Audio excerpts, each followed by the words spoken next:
Aunty Barb, thank you so very, very much for being a part of this full moon conversation. It's really, really just magic to have your presence, and we've got a wonderful bunch of people who are really keen to just be in conversation with you. So thank you so much for being a part of this.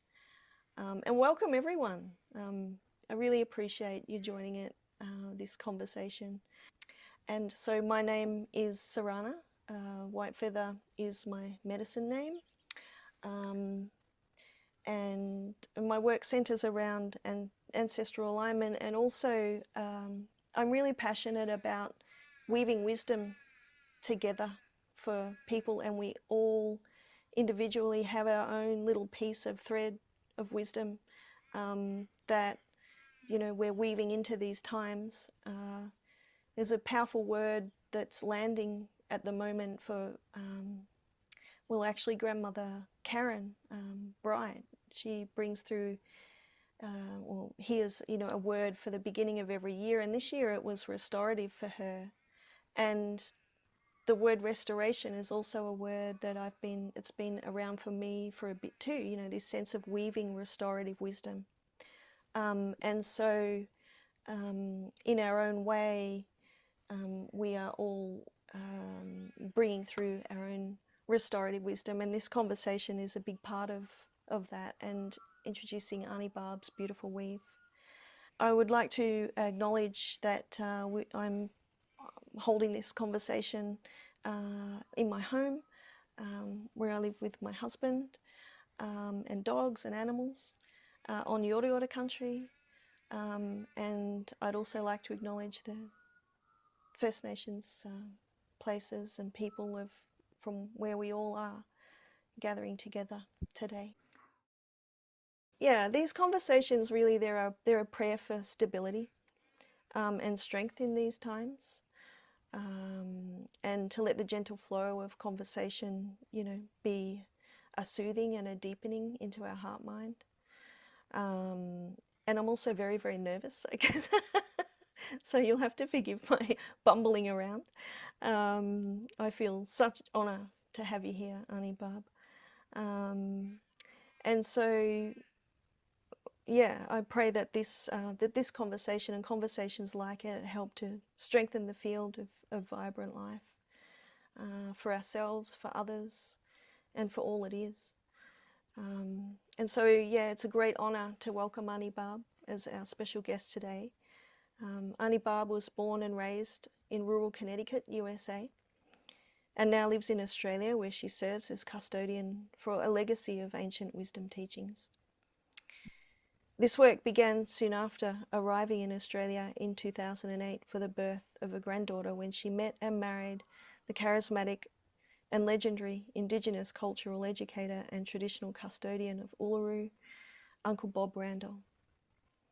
Barbara and Uncle Bob lived at Midajulu, the Aboriginal community beside Uluru in the central desert region of the Australian continent. They opened their home to national and international visitors who came to meet Uncle Bob and learn about the spiritual philosophy of his ancient Aboriginal culture.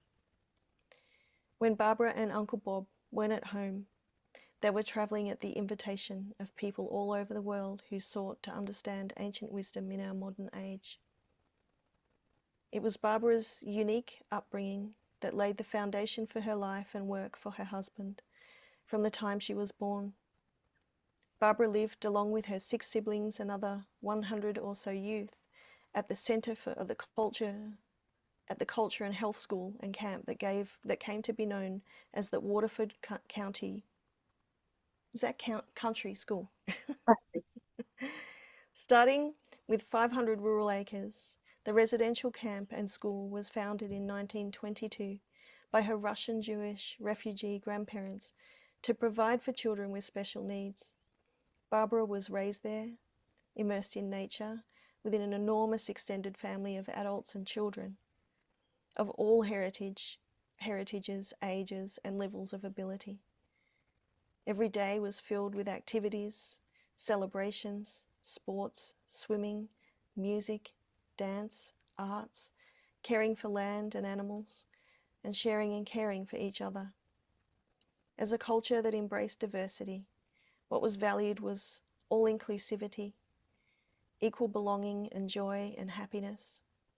Barbara had been brought up with the same values that underpinned life on the opposite side of the planet with the oldest living culture in the world. The legacy Barbara inherited from her parents, grandparents, and ancestry are not only the timeless values at the heart of her husband's ancient wisdom teachings of Kanyini, they are the values that are being reclaimed by the soul of humanity. Before his passing in 2015, Uncle Bob entrusted the responsibility for his teachings to Barbara, with instructions to get these teachings out to the world.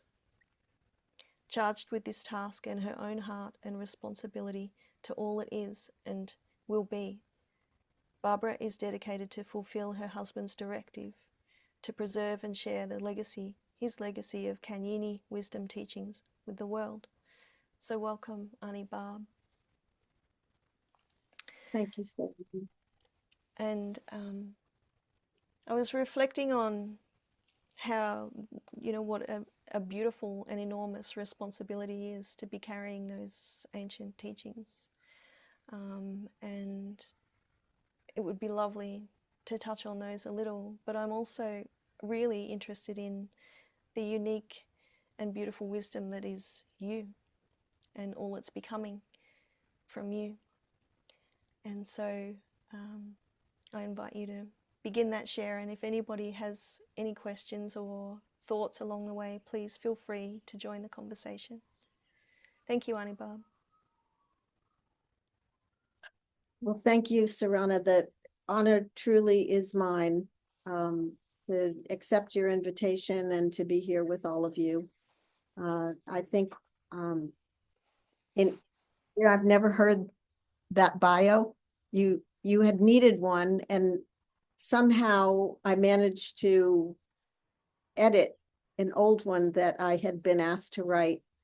And what came to mind as I listened to it is that it's so indicative of what's happening now in the world, which is this refinement of identity, a real knowing of the soul, a real knowing of not just what we do, but who we are and how we are in the context of ancestry all the way through in this lifetime, in the now, which is rapidly changing. And I think that that's one of the reasons that, our nervous systems are a little bit on edge.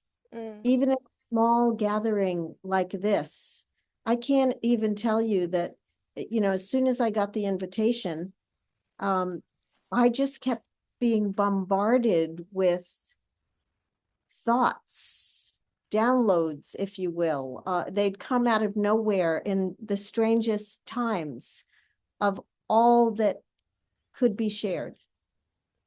And it's like, I think we're all bursting at the seams to be ourselves, to come forward and to share with each other the things that are going to create coherence. Because coherence and this raising of consciousness only happens when we all participate. No one can be left out. Every single one of us who, you can say it's by serendipity or happen chance, but I don't think so. I think that these occasions, it's almost as if they're pre-written. And then when they happen, it's like we're having a big celebration together. Finally, we get to be together. And every single person here is contributing to the field. And, quite often it used to be that I would, it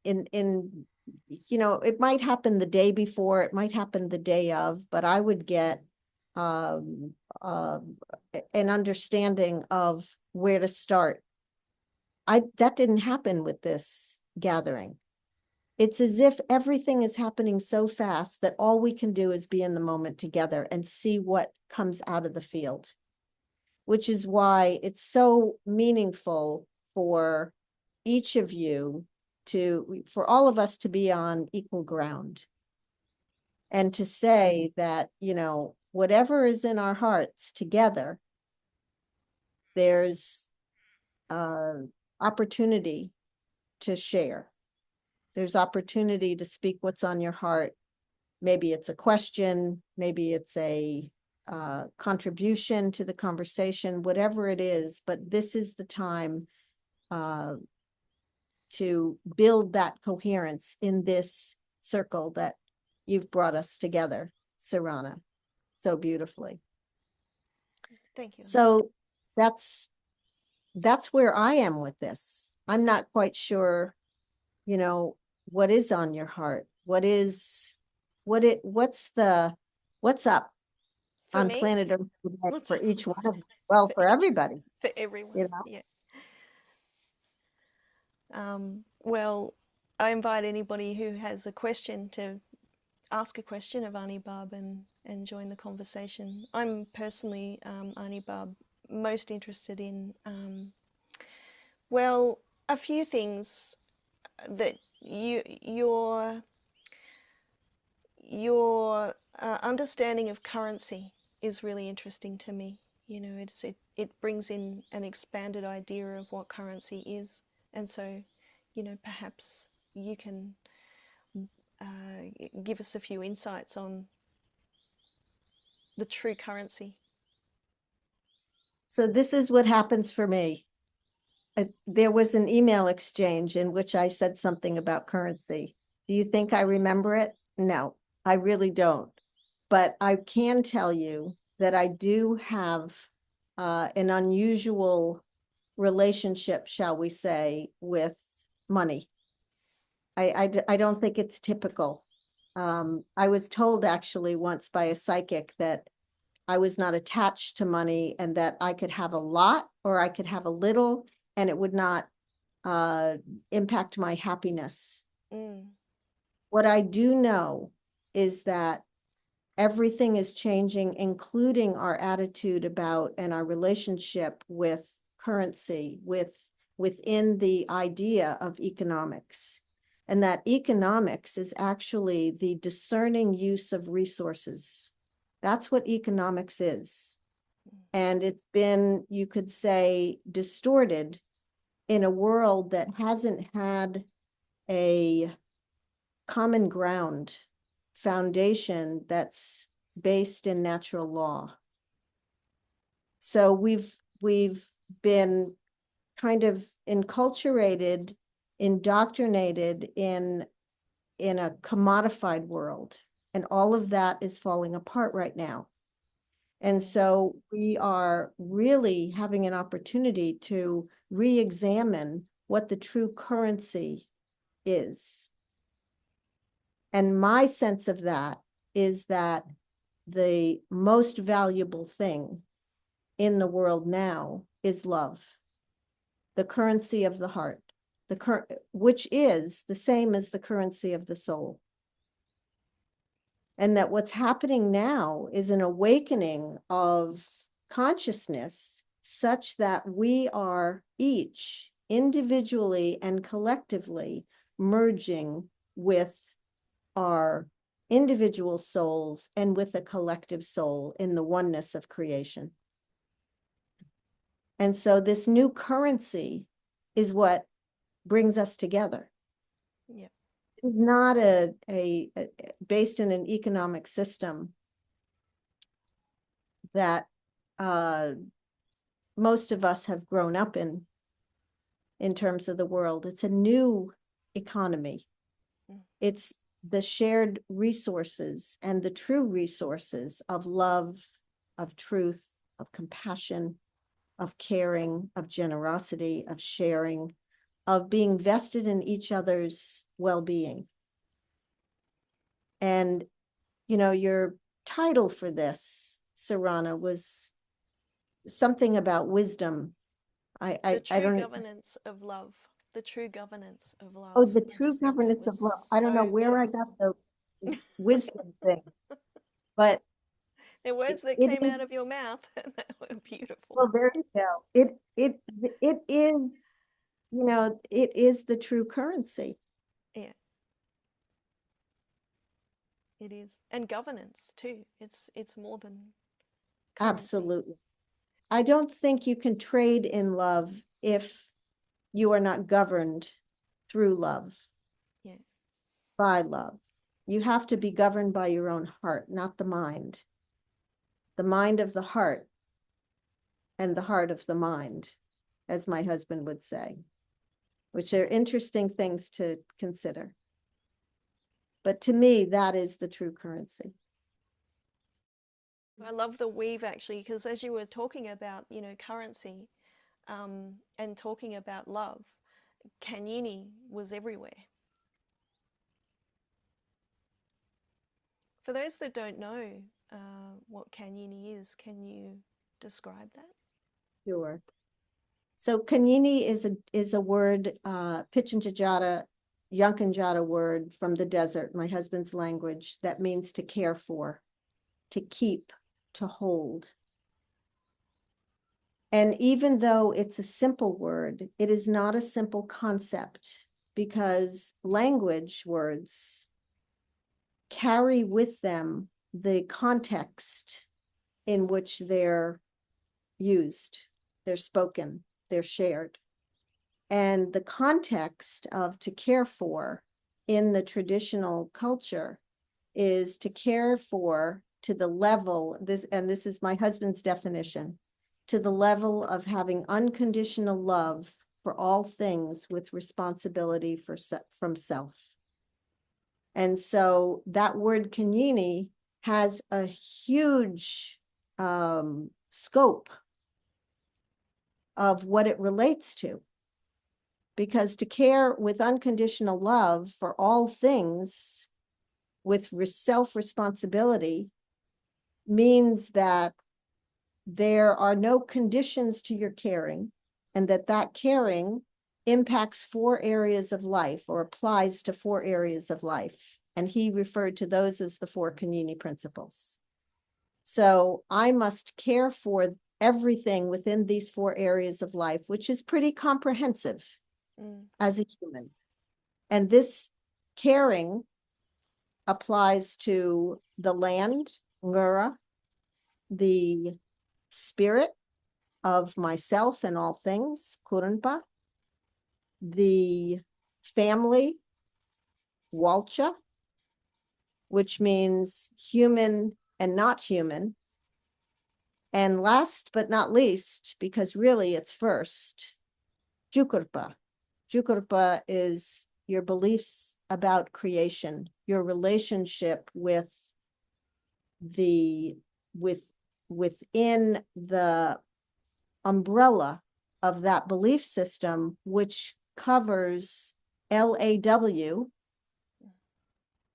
within the culture, which is taught and learned and embedded in the LORE, the lore, the song lines, the stories, the dances, the songs, the art.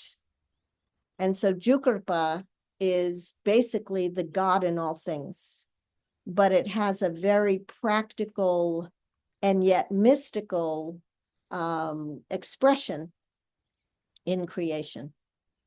So that word Kanyini, to care for, is a very big word. It's a really big word. And there's so As much to expand on in that, isn't there? Like even yes. responsibility of self. I mean, it all begins within. Well, everything comes from self. And so if you look at the Kanyini website, which was created, I think, a year or 2 ago by some very dear friends, because I don't have that kind of technical skill. There's a logo there. And oh, in fact, there it is. There it is.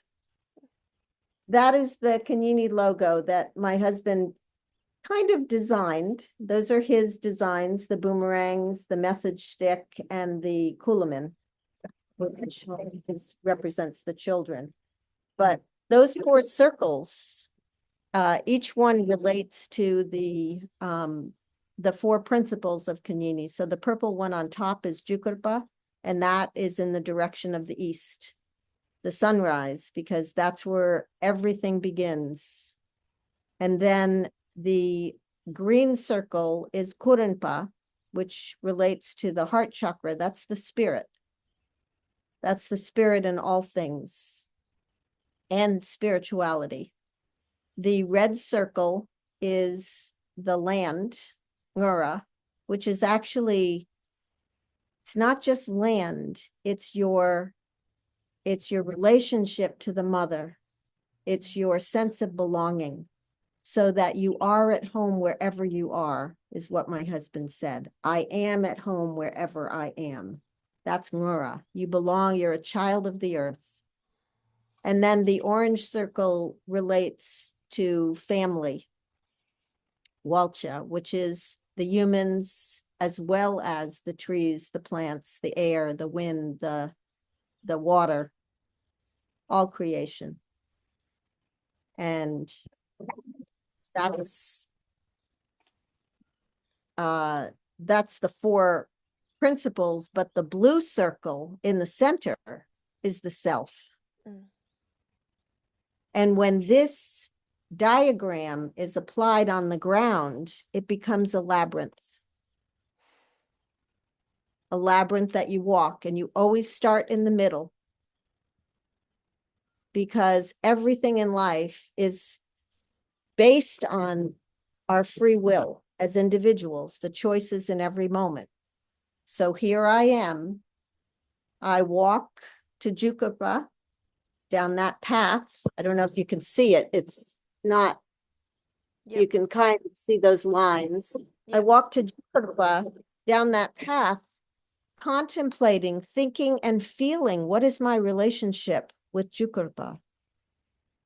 How much in my heart? How much responsibility?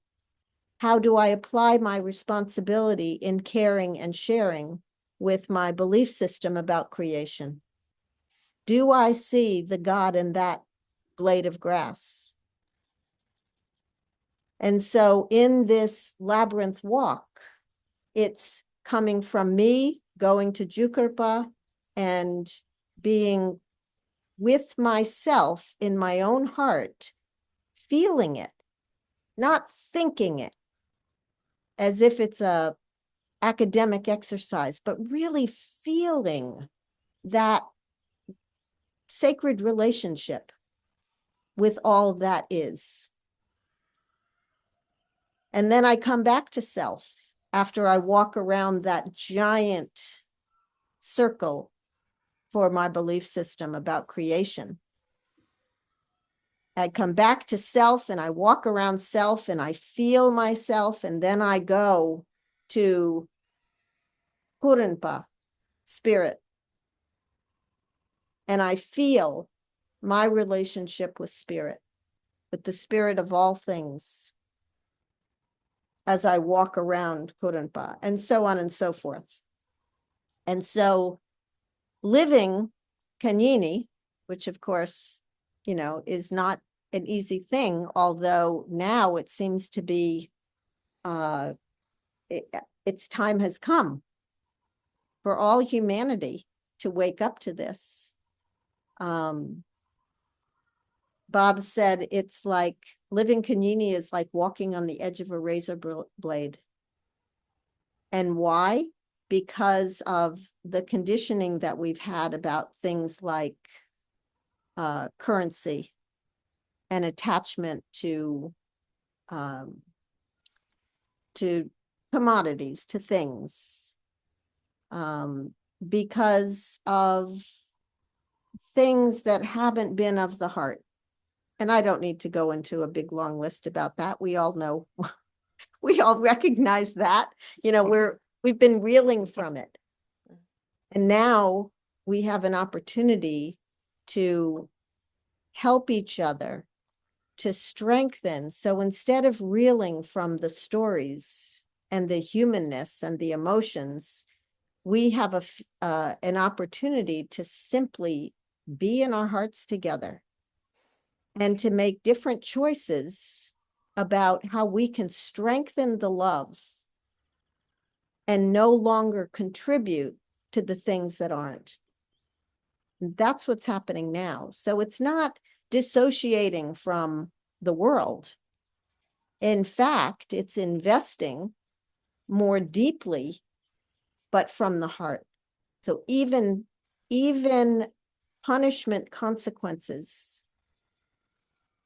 can be heart driven. That's another whole story, but Bob used to talk about that because there were consequences. Everybody knew the law down to every action that you took, in terms of what foods you were allowed to eat at a certain time. And if the law was broken, then there were consequences, and everybody knew the consequences. And so what's happened for many of us is we've grown up in families and in lineages where we weren't taught things, or we were taught things that weren't actually based in truth and love. And so now it is not about punishment for that, not even punishing our ancestors. It is about forgiveness. It's about compassion. It's about no longer contributing to things that were not of truth and love. And it's about interconnecting with each other from the heart and creating that field of resonant love. That's what life is about now. And especially for the children. Especially for the children who are really struggling with identity, with self-worth, with being able to be different than our generations. I don't know about everybody else, but my mother always said, when I was a child, and then she'd have a story. We did it like this. And she just couldn't understand how children can be who they are now. But it's a different field. They're coming in with different abilities. And it's up to us to support their sense of self, their sense of belonging in the world, their sense of love, with the gentle guidance of promoting the values of kindness and caring and sharing and all of those things. I don't know how I got on that tangent, but I did.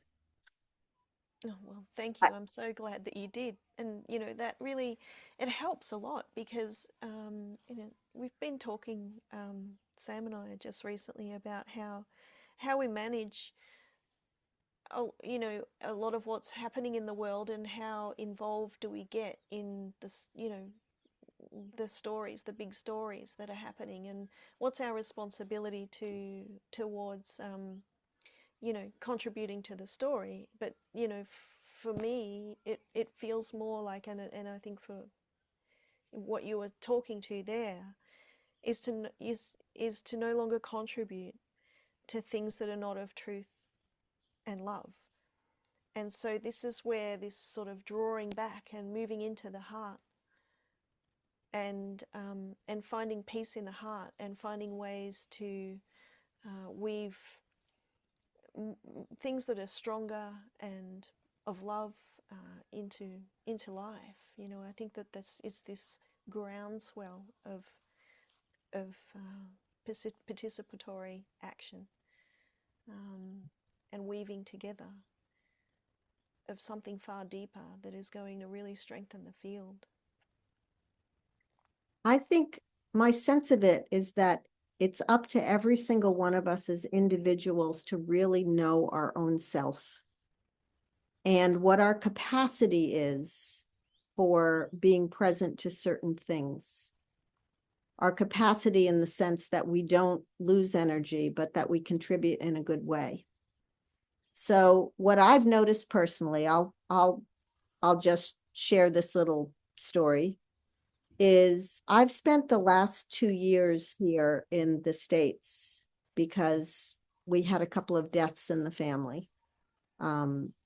I got an emergency phone call that my son-in-law was in a tragic accident, and I was on a plane the next day from Australia. And so I'm here at my daughter's house. She's got 3 young sons, and their father was in coma for 10 days, and then he died. And 6 months later, my 98-year-old mother fell and fractured C1 and C2 of her neck.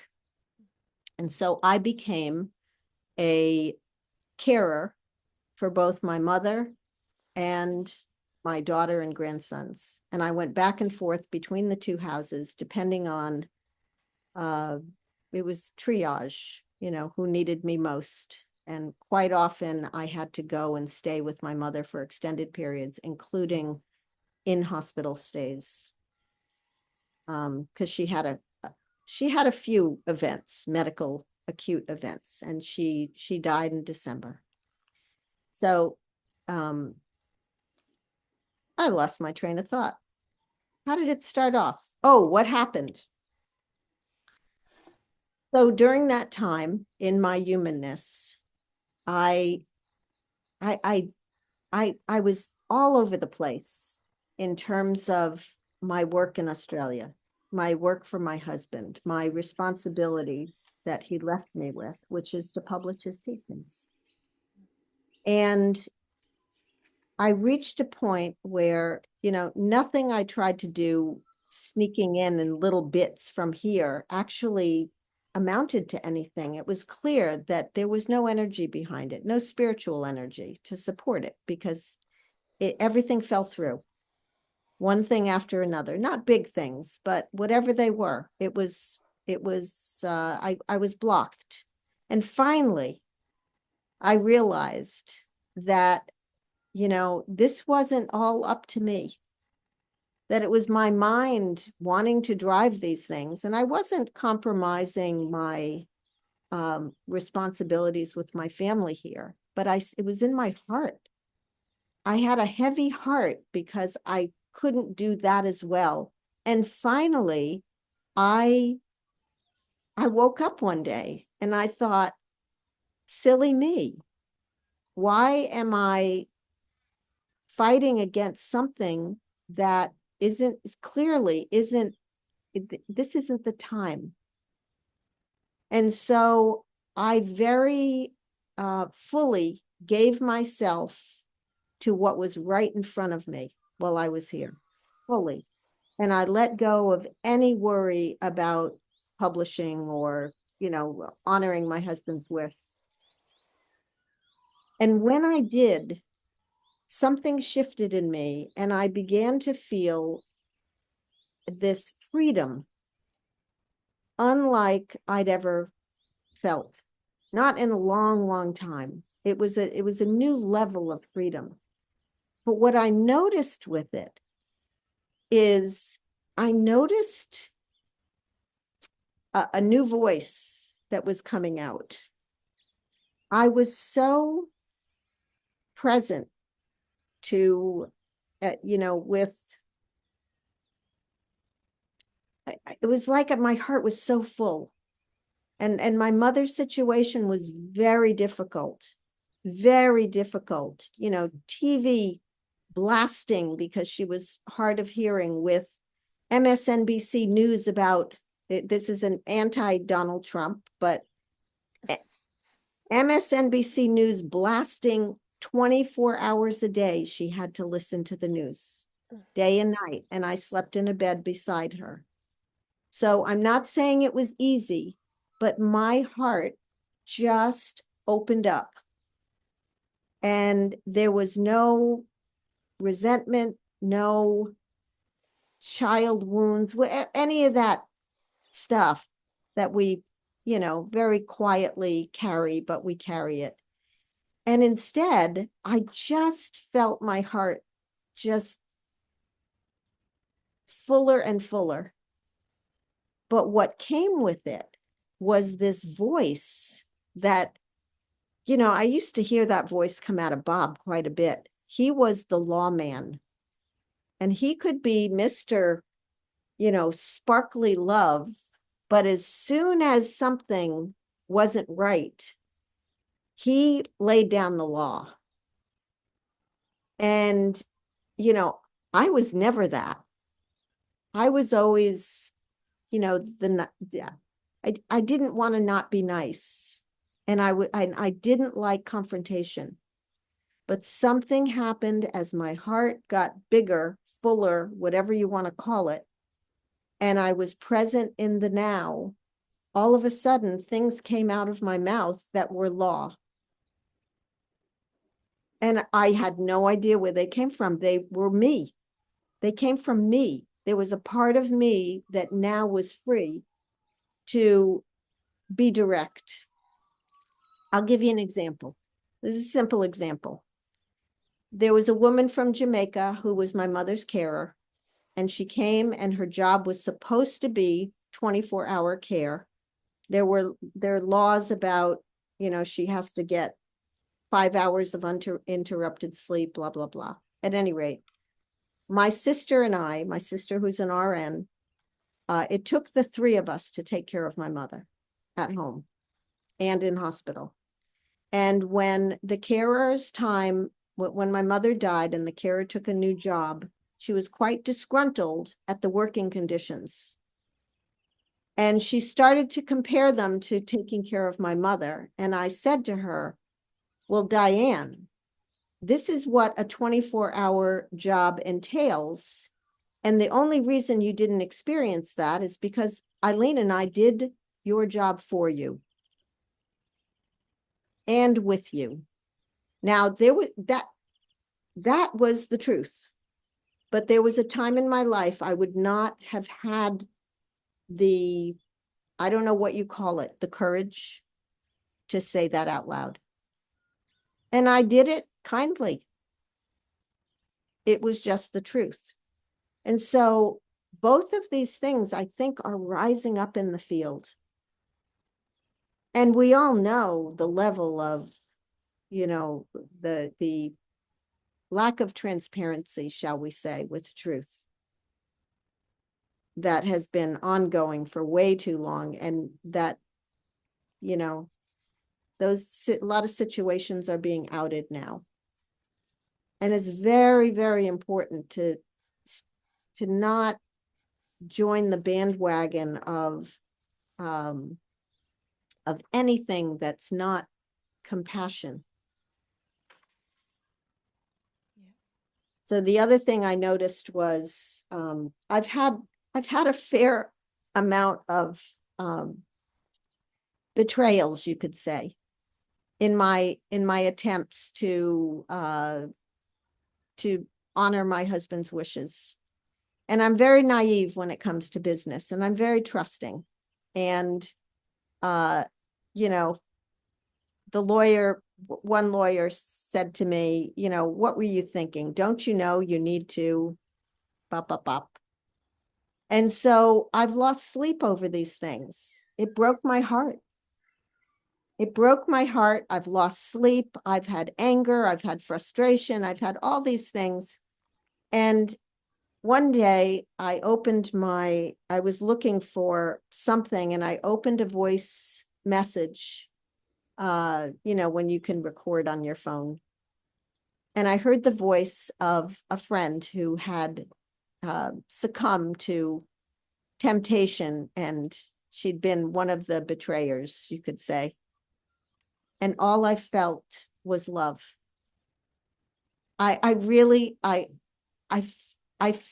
related to the part of her that I cared about. And there was nothing else there.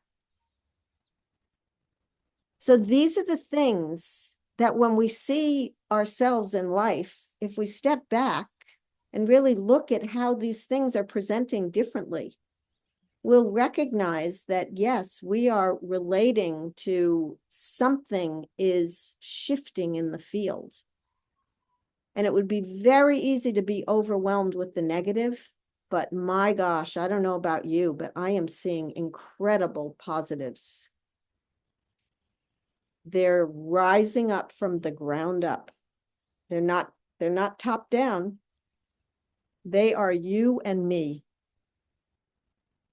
That's where they are. And I love nothing more than hearing other people share their stories of heart opening.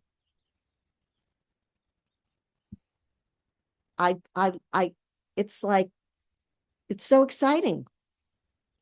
2 days ago, I went to the bank and there's a young man, I would say he's probably in his early 30s. He's sitting across the desk from me as I open an account.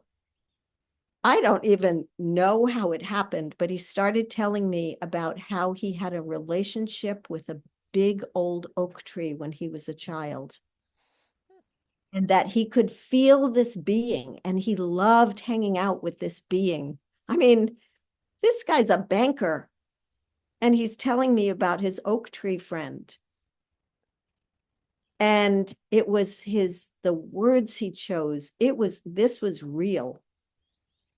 And it rose up out of somewhere while he's opening my account. And I asked him, I said, do you go back to the tree? Do you ever go visit your tree friend? And he said, oh no, they cut it down. And he said it very matter-of-factly and told me about some development or, And so those are the stories. I did encourage him to keep it going, to revisit his ability, because it lives inside him. It doesn't go away. And he lit up when he told me about this tree. Those are the things that are happening in the world, all over the place. And what an honor and a delight and an inspiration to be, part of these conversations, to be able to facilitate someone's, it was like he had a little spark there and he dared share it. And, those are the sparks that we can each fan for each other. It's such a simple thing to do, to listen and to be vested in each other's heart space. Because really, I have always believed that love is a state of being.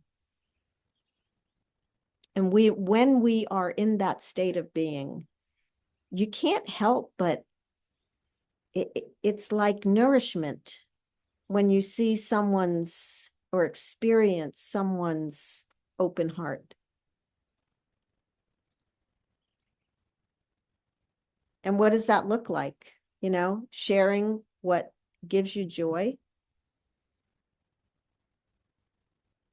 trusting that it's safe to share it, that you won't be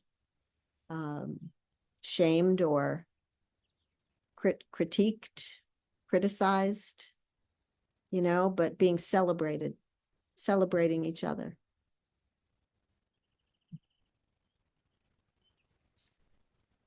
Wow. I love your safe space, Aunty Barb. And I love that you were able to carry that safe space with you into a bank and that young fellow felt that safety. I do think, I saw something the other day. Someone sent me something, actually. They wanted me to write a submission for some kind of Australian government initiative that's going to, I don't know, I had the feeling they were going to set up committees to look at racism. And that's not my world. I don't write submissions. I don't even know how to write a submission.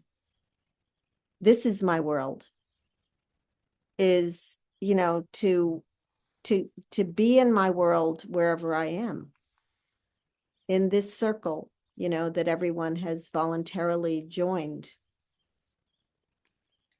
And I think humanity is, it's such a special thing to know each other and to build trust. There's a lovely book that a friend of mine recommended that I read, and I almost never read, but I used to read a bit on my elliptical machine. Anyway, I read this book, Treading Lightly. And there was one thing in this book that really stayed with me.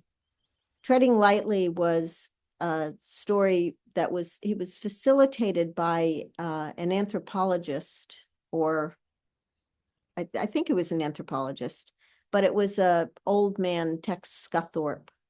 I don't remember what nation he was from, but he's gone now. But my friend wanted to take me to meet him. And I guess reading his book was the precursor, and I never did get to go. But he talked about the definition of respect. And what he said was, respect in Aboriginal culture is not, it's not quite the same as it can be in other cultures, where we respect somebody because we consider them to be of higher station or higher achievement or something like that. Respect in Aboriginal culture is a verb, and it means that you trust someone enough to reveal yourself to that person. So I give you my respect because I open myself up to you. And so that old man might say, thank you for the respect because I've opened myself up to him. And we've lived in a world where that has been dangerous. And I don't know about you, but I don't feel any of that danger in this circle. Do you? No, not at all. It is so beautiful, the safety, and also I'm so excited for your heart opening. I could feel it when you were talking about it. It was resonant and it was so thrilling. And also, the courage that goes with that as well, and being able to stand in your courage, the sense of safety, treading lightly. And I also really appreciate, Aunty Barb, your honest talk. You're someone that it's so important to be able to speak honestly and openly about how we're feeling and our vulnerabilities and how do we navigate this and how do we traverse this, and you really bring a lot of safety into being able to speak honestly and truthfully, within that framework that you were just talking about. Well, here's how I really feel about it. So there are different aspects to speaking. When I was young, I had no voice. In fact, for probably the first half of my life, I had no voice because I didn't know who I was. And then, the universe basically put me on a crash course to prepare me to meet Bob. And that's a book. That's one of those, I've been told, eat, love, pray books, but my life, extraordinary what spirit can do when you have a destiny. And now, for a very long time, in the first half of my life, that I felt like there was something wrong with me, that I wasn't articulate. I didn't know what I wanted. I didn't know what to say in many situations. And I felt like there was something missing, and I wanted to be heard. But I also didn't feel worth being heard. And over time, that has become completely the opposite. So now I don't need to be heard, but I am so devoted to contributing whatever I can to life, I know that I hold understanding and experiences and stories and knowledge that was, what can I say? It could be helpful. It could be helpful to others, because we live in a resonant field. And if we are open in our hearts and we share in truth, in love, it could be that, that kind of resonance will touch a spark in someone who needs that little story or that little something. And I have very unusual experiences, including and especially the experiences of being with Bob and carrying all of those bridging stories that bridge an understanding of the applicability of the Kanini teachings with contemporary, Western or European culture. It's almost like being an interpreter. With some things, in some instances, I have felt like I have the capacity to do that. And all I want to do is give whatever I can. And so if someone asks me to speak, I never say no. But I do not self-promote. I've never believed in self-promoting. I think if the universe wants me to do something, they will make it happen. But really, I am such an open book. Ask me and I'll tell you. Because I want to give whatever I am holding. Knowledge, as Bob said, knowledge is responsibility. No one can own knowledge. I don't own it. And one of the reasons that it's been very challenging to publish his works is because the system is a system of ownership. And it's as if you're trying to take this beautiful, organic, moving thing and stuff it inside a square box and contain it and control it. And I don't want to do that. And so, I'm a team player. Plus, I have to be a team player because I don't have the skills to do these things by myself. Well, I love the beauty of the situation where, the Kanyini, it weaves through your voice. And it weaves through, the conversations that you have, such as this, and it finds its way in its own beautiful way. I think it can't be a concept. It doesn't exist as a concept. And if you try to commodify it, then it's a false representation of what it truly is. So that's quite the conundrum. Mm. How to share it is to be it. Mm. And then, these teachings, it's like anything, we have to practice. And Bob created multimedia teachings for practice. Ceremonies, the labyrinth, the songs, the dances, the art, the stories. He left so much, because these are the things through which it's the arts that wake us up when we experience them. But how we take them in, is not to claim ownership of them, or through the ego, but rather just to be it.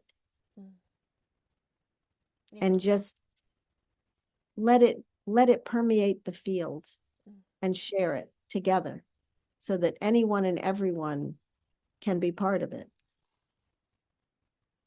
But it has to be integrated. And that's a process over time that all of us get to do.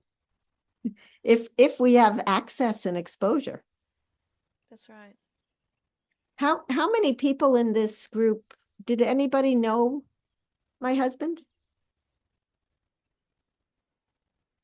A little bit. Oh. So all you have to do is watch him on a video and you can see the sparkle in his eyes.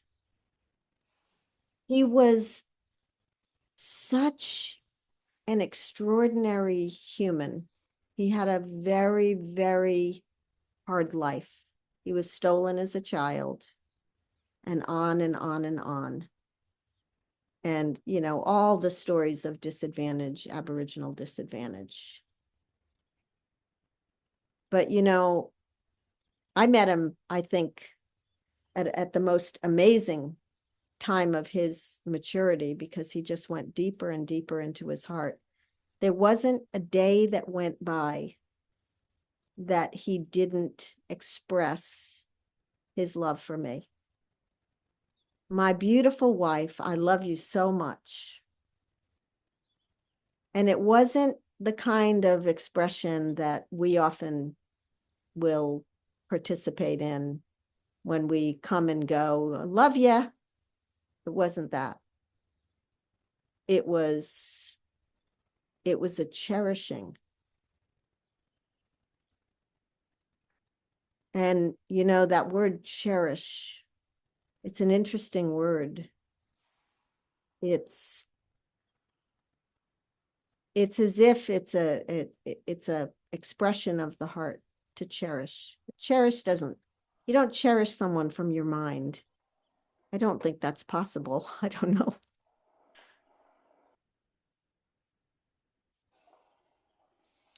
Thank you, Aunty Barb. Does anybody have any questions? And thank you, Sam, for putting a link to Uncle Bob in the chat too. So I'd like to invite questions from anyone or comments around the conversation. Hi, it's Jennifer. I wanted to say thank you so much to Aunty Barbara. She was speaking directly to my heart. It was inspiring, and I'm so grateful to know that there are special people like her around. Just with what is going on in the world and the energies and how they're affecting me. I read out to you, Serana, a few days ago, a poem that I'd written. Is it okay if do we have time? Absolutely. It's just what's happening with me at the moment. So it was just, I was having coffee under the jacaranda tree in my backyard. And so I wrote, sitting in stillness of the morning, last day of a week of cushioned energy, no harsh edges, of feelings both strong and tender, softly bordered in their flow by acceptance and awareness. Even the worst the world is presenting lands within and is assimilated into the being here to witness. Understanding is no longer sought where duality does not exist. The small black stone within the heart seems to have eased so much. I wonder if it's there or transmuted, healed by beautiful, caring, profound energies, allowed at last to merge within and without. And that's how I'm feeling now, with connection with people and my own heart expanding as well, which is a very, very new experience for me. So that's my share. Thank you. And That's I beautiful. really want to learn more about Kanini. I think that's brilliant. Yeah. I'd say for now, you can go to the website. What was that? There, Kanini.org, Okay. Yeah. not Kanini.com, .org. .org. And Okay. if you press those 3 lines, I think it's 3 lines or something, there's quite a bit on there. Okay. One of the things that happens is that there are layers of understanding in my husband's words, layers and layers and layers. And, you know, I've read his autobiography probably 4 times, and I've listened to it even more than that. And I keep hearing more, learning more. Mm.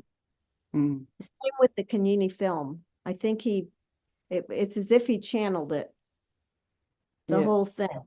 And there are layers and layers of teachings in there beyond the story of being stolen and all of that. You know, if you really listen, there are so many teachings that give the essence of what it means to be human, gives the essence of what lies at the heart of being an Aboriginal person, I think. And yeah. Oh, Anyway, I look forward to exploring all of that. That's brilliant. Thank you. You're welcome. I don't know about anybody else, but I had no idea an hour passed. Yeah, it's an hour. It gets well after an hour, I think. So if anybody else has a quick question, now's your chance. If not, we will wrap up. And Aunty Barb, thank you. Those words, this conversation has been so deeply nourishing. It's really been very deeply nourishing, and I mean that, you know, from the center of my heart, from, you know, it really helps. It really helps to soothe any kind of anxious edges around the outskirts of my heart. And thank you very much to everybody who has been a part of this conversation. And Aunty Barb, if there's anything that you'd like to say in wrapping up. I'm so overflowing with things that I could have said, things that I didn't say, things that could have meaning. I wouldn't know how to shut myself off if I started. So, you know, there is one thing I will say.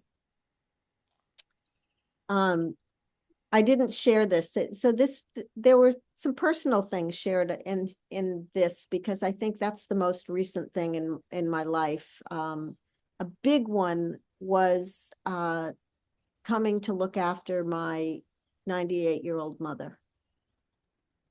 And I know you do ancestral work, Serana. And so I've given a lot of thought to this process that I've been in for the last 2 years and what I've learned from it. And one of the things that I've learned from it is that I really do believe that this is a time when everything is coming to this kind of head, this peak time of everything that we have been as a humanity over the centuries after century after century, and the cultures.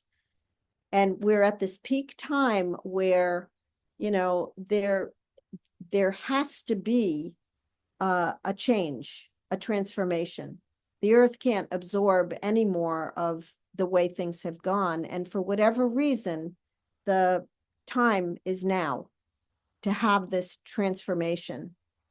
And we know that it's not an isolated event. What heals within the self ripples throughout the field. And that's what we're doing here today. We're each here with our own inner self, you know, supporting our mutual gain. And one of the things that happened to me with my mother as I spent those 2 years intensively caring for her with increased intensity, actually, is by the time she died, and this was the same for my dad. That was a Freudian slip because I meant to say my husband. My mother's with my dad now. The same thing with my husband. By the time he died, by the time my mother died, there was nothing there but love. There were no childhood stories of, oh, you didn't give me this, Mom, or I didn't have that, or you played the news too loud, or whatever it was. Nothing. And I think that gift of that coming to that state of being, our ancestors' stories are not ours to carry. We inherit them just out of this knee-jerk conditioning that gets passed down that we don't even think about. We just take it on. But one thing in Aboriginal culture that I learned so quickly and embraced so quickly is what's mine and what's theirs. The drama that's going on in the world right now is not mine. Each of us has to choose how we're going to be in relationship with all those dramas, all those tantrums people are having, all the politics, the things that are falling apart. And that breakdown can be quite unraveling. We can really feel it in the field. And that's why that connection to nature is so important. Because that's your baseline. That's the common ground that we're getting back to. And the biological mother and the feminine and the women are also part of that baseline to get back to that true feminine. And we have to do it in real time, real world. We can't do it in philosophy. It's not a concept. And so doing that with my mother was like an initiation into this incredible freedom from what is not mine to carry. Any of those stories. It's all about cherishing the mother for giving us life, just the same way we cherish Mother Earth. Deepening that, ever deepening that, over and over again. Bringing women back into the framework of what it means to be alive in relationship, fully equal, just like in my husband's culture. Men and women were equally represented. They were on equal ground. So that was my direct experience of these last 2 years. And I could look at it as, oh my gosh, I didn't do this for my husband. I didn't do that. But wow, I had to let go of that in order to learn the other. I couldn't do both. You can't serve two masters, as they say. So let's get back to cherishing. That's what I say. Stunning. Thank you, Aunty Barbara, from the bottom of my heart. Thank you, everybody, for being present. What an endearing and memorable conversation. Much cherished. Thank you, Serana, for making it happen.